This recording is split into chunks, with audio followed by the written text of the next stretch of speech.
get the chance to be in this project. What made you say yes? Happy birthday, by the way. Thank you so much for that. How was your birthday? It was good. It was good. Just took a break, just relaxed, went to the beach. You guys were at the beach, What was your birthday gift? May mga big purchase ka na ba for yourself? Wala pa. Di pa masyado iniisip yun.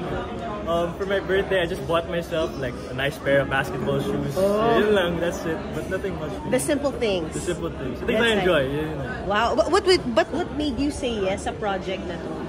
Well, really, like I just said, it was really getting the chance to work with a great director that is directed, and then also just the overall story of Ang Buti ng Section 8. It's really nice, and the author made a great story, and I'm just really grateful that I get the chance. You're doing kasi a sitcom with your family. Yeah. You've been dabbling on a little bit of guestings. Ngayon, solo mo na. Ano na yung preparations mo for this? Siyempre naman mga workshops, we have rehearsals with the cast, even mga bondings, we have mga bondings so that we all are closer and that so the chemistry is there on the screen for all of us. What did you learn sa workshops? What was the hardest thing that you had to hurdle? The hardest thing? Marami. There's a lot. Definitely, it's all very new kasi it's a different style of acting. It's a lot less jokes because it's not pang sitcom, pang comedy. But it's all really a new learning experience, and I'm really happy that I get to experience all this. Pero Andres, paano kung gagampanan yung parang, alam namin mabait ka eh. Paano gagampanan yung medyo bully, yung medyo Yun nga, so mapang-asar? by the way, Miss Anna, hello. Okay. So yung character kasi medyo pagka-bully siya. And he's medyo maangas talaga. Ako naman as a person, I'm just very, mabait. So, ako naman, the way I try to view it is, yung pagka-bully ni Kiefer is more on the protective side. More on really trying to take care of the people that he loves and the people that he's with every day, which is his Section 8. So ako naman, I feel that similarity is there. Have you ever dealt with bullies? No, in my life. Buti hindi. Yeah, yun nga. Oo. Baka ikaw nga yung bully, hindi naman. No chance. Try lang nila, no?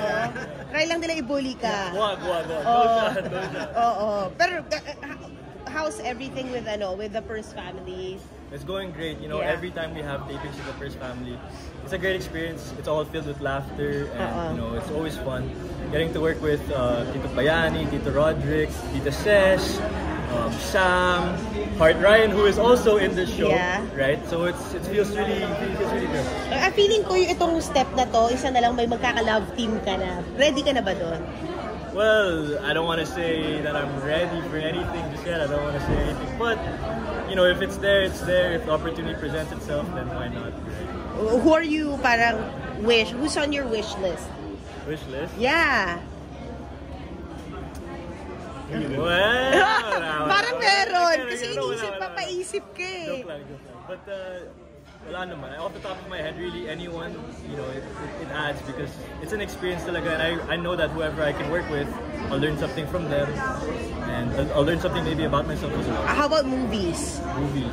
I would love to do movies. But as for now, take it a step at a time with the show and everything. Just focus on what's in front. Yes, Miss. Sorry, paano mo mas kinikilala si Ash? Sorry? Paano mo mas kinikilala si Ash? Kasi kayo yung medyo patatapanin niya. So workshops, we're always paired together para we get closer and all. And then, whenever we have mga events like this today, we always try to talk and always para we get closer. Kape, ganyan. So yun lang. Wala kape outside work? Huh? No coffee outside work or hangout? No. Bait naman. Good boy. Yes. Do your parents are really hands-on into your performances? Do they watch what you do? Or they give tips? My parents, I wouldn't say that they're very hands-on. They like to watch from afar, and they're always very supportive. And parang when I ask them guys, if I need advice, they'll give me advice naman. Pero most of the time, what they want is for us to experience it ourselves, and if we fail, then that's on us to learn. So that's how it is. I feel like having them as parents are more of an advantage, or is it pressure for you? I wouldn't say it's an advantage, or I wouldn't say it's pressure, because at the end of the day, the way I see them is they're still really just my parents. They're my mom and my dad, and I love them for who they are, not for what they've done. And yun lang. And ilang buwan ka na rin nasa showbiz, so how is it so far? Na-enjoy mo talaga? love it. It's fun, it's really fun. It's a learning experience talaga, and I get to meet so much great people, like just everyone else in this cast. And I get to meet great press like all of you guys as well. So it's really a great experience, and I'm really happy to be here. Kamusta so far yung chemistry niyo na? Sorry. Ashtin. Well, I don't want to say anything. You guys have to watch lang the show. Abangan nyo na lang ang buti ng section E, diba? Yun lang. Yeah. Aware ka ba na sa University series, nagkaindawan in real life yung mga artists? In the university? I was not aware. Yung mga magpa-partners in real life, nagkaroon ng relasyon.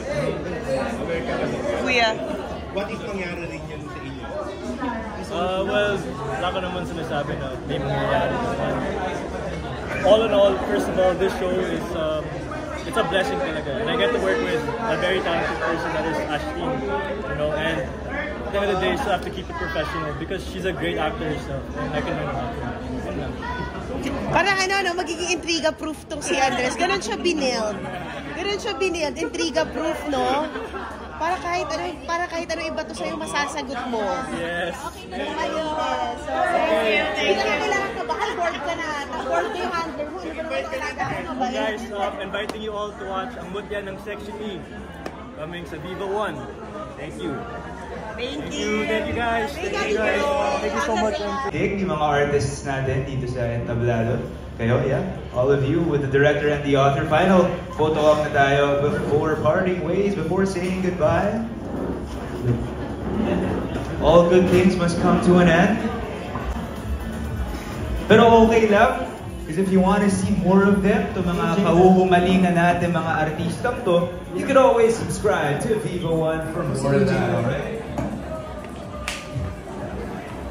We would like to thank everybody who's been a part of this since the start of the event. Sa lahat ng media, content creator, fans, family, friends present today, maraming salamat sa inyo. Again, don't forget to download Viva One. Subscribe so you may also stream it. Okay? Magkita-kita tayo dyan. You can also see us via our website, that's viva1.ph. Para sure na tiyak na mapapanood nyo ang mutya ng Section E exclusively on Viva One soon.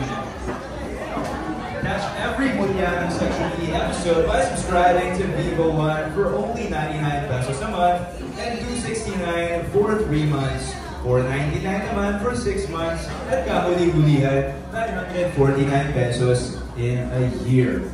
This has been your orientation instructor, Boaz Mariano, thanking each and every one of you for attending. Class dismissed. Thank you so much.